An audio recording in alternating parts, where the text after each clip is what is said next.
tema de hoje é a compreensão dos sistemas representacionais para facilitar o processo de ensino e de aprendizagem. E aí, a primeira pergunta que eu tenho para ti já é o que é esses sistemas representacionais? O que são eles? Então, os sistemas representacionais, não é muito comum o pessoal usar esse termo.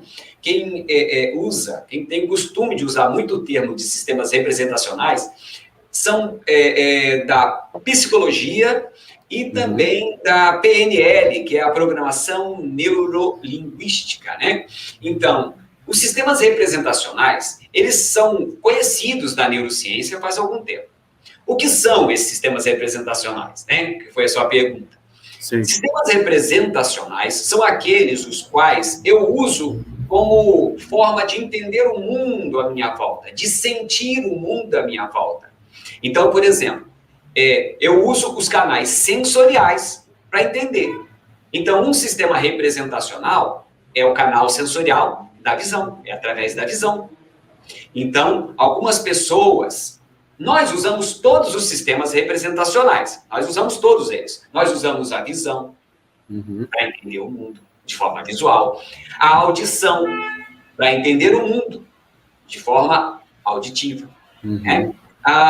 Eu uso a sinestesia, ou seja, como é que eu posso dizer? Uma modalidade sensorial relacionada com o movimento para entender o mundo, ou somestesia, né? Então, são formas diferentes que eu tenho de entender o mundo, primeiro no aspecto sensorial, para depois interagir. Por isso que nós chamamos de sistemas representacionais. O que me representa? Eu sou mais visual, eu sou mais auditivo, eu sou mais sinestésico. O que me representa? Qual é a melhor pergunta que eu uso para ver o mundo, para ouvir o mundo ou para sentir o mundo? Então, professor, desses sistemas representacionais, como é que eu consigo identificar eles? Assim, porque talvez seja bom eu identificar para mim, né, a minha maior habilidade dentro dos sistemas representacionais. Se eu sou melhor auditivo, se eu sou melhor... que você tem alguma técnica para a gente se auto-reconhecer? Existe sim, William. Se tu pegar e digitar na internet aí, sistemas representacionais, vamos nas ferramentas de busca, né? Se você for lá e digitar, vai aparecer um monte de coisa legal. São testes, tá? Que você pode fazer, inclusive existem testes que você pode fazer sem nenhuma ajuda, vamos dizer assim, profissional, né? Mas o ideal é ter alguém que ajude você a interpretar seu resultado. Às vezes o resultado já vem até interpretado em alguns testes que estão disponíveis na internet. Mas o legal seria trocar ideia com algumas pessoas, né, que são da área e que pode dizer, poxa, William, olha, você é mais visual, o seu comportamento, parece que você procura sempre entender o que está acontecendo à sua volta através da visão. Ou então, quem sabe você é mais auditivo. Meu caso, por exemplo, eu sou mais auditivo. Tá? Eu gosto muito de ouvir. Então, às vezes, a pessoa está falando lá, estou de cabeça baixa aqui, ó, e estou trabalhando o canal, o meu canal auditivo, para poder entender as nuances da voz, da entonação de voz que a pessoa usa, se ele coloca emoção no que ele está falando, que isso eu consigo perceber através do meu canal sensorial auditivo. Então, é provável que eu use um pouco mais da minha audição. Também gosto de ser sinestésico, eu gosto de aprender fazendo as coisas. Então, cada um tem o seu, mas tem testes. Você pode descobrir ali, respondendo algumas perguntinhas ali, você já vai ter uma noção, sem ajuda profissional, estou dizendo, né? Do canal sensorial que você mais usa. Qual seria seu sistema representacional para aprender o mundo à sua volta? Então, eu sempre tive uma falha de memória, assim, que eu sempre achei que eu tinha falha de memória para nomes. Só que quando eu ouço filmes, eu lembro das vozes, não sei se é, às vezes da voz original ou da voz dublada, que já aconteceu em algum filme que passou. Às vezes é outro filme e eu lembro da voz. Aí eu fico pensando, como é que eu consigo lembrar disso e eu não consigo lembrar o nome da pessoa que eu conheci ontem, por exemplo, entendeu? E aí tu falou do som, eu fiquei, realmente, quando eu vejo muitos filmes, eu lembro das vozes dos atores, mas eu não lembro do nome deles, mas das vozes eu lembro, entendeu? E algumas vozes têm um timbre especial. É claro, estou falando do cara que é mais auditivo, né? Sim. Então, tem um timbre, você consegue diferenciar isso. Tem gente que tem uma colocação da voz numa frequência que é agradável para você ouvir. Enquanto que outros, meu Deus.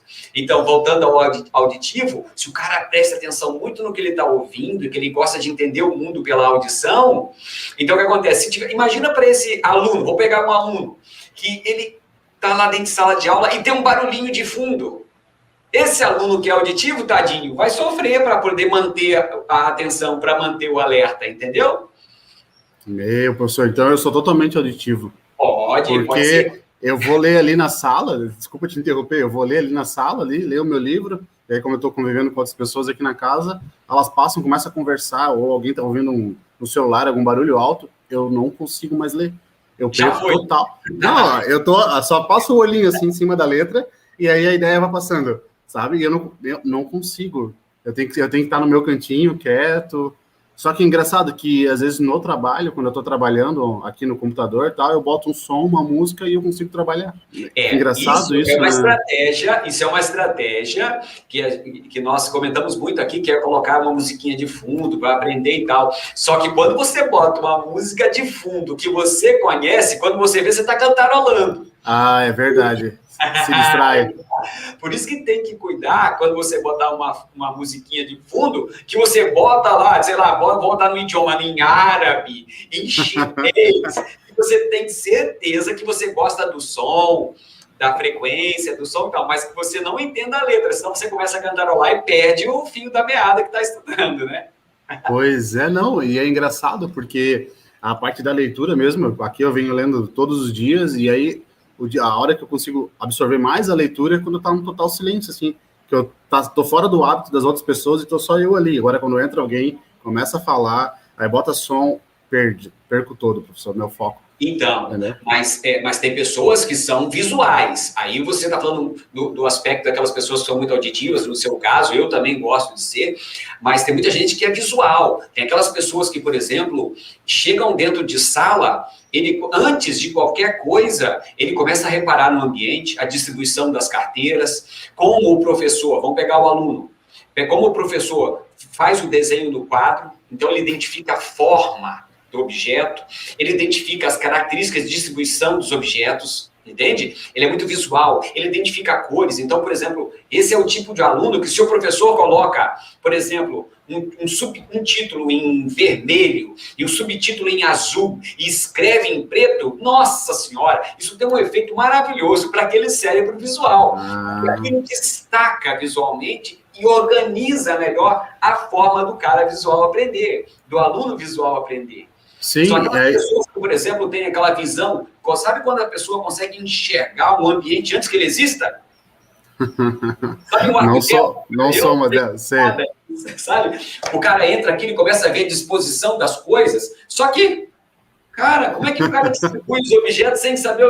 Mas tem pessoas que conseguem ter toda essa questão de identificar condições ambientais, às vezes até mesmo quando eles não estão presentes. Então, significa que tem uma capacidade de armazenamento, de processamento visual um pouco diferente da média. Isso significa que esse indivíduo, ele tem, talvez, quem sabe, uma preferência por enxergar o mundo de uma forma mais visual.